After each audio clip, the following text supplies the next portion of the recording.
فيديو خدعة الصعود إلى القمر. دي تالت مرة أعمل فيها الفيديو والصوت ما يطلعش في الفيديو. الفيديو ده بيوضح لحضراتكم ازاي خدعونا وقالوا ان هم طلعوا للقمر وهم ما طلعوش. طب لو طلعوا ما طلعوش تاني ليه؟ هي كانت مرة واحدة والتكنولوجيا خلصت. المفروض ان التكنولوجيا بتتقدم مش بتتأخر. طيب ازاي رئيس امريكا كلمهم في التليفون؟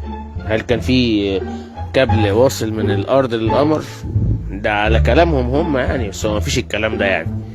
طيب هل قاعدة الصواريخ، قاعدة انطلاق المركبة الفضائية، كان هنا في قاعدة؟ طب نزلوا ازاي من القمر؟ ما المفروض يبقى في دفع من القمر فوق عشان ينزلوا تاني.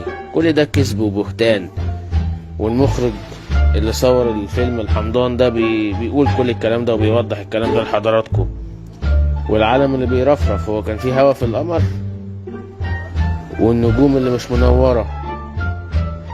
حاجات كتير قوي بتثبت كذب وبهتان عملية الصعود للقمر. اتمنى تشاهدوا الفيديو للاخر وتقولي رأيكم. شكرا.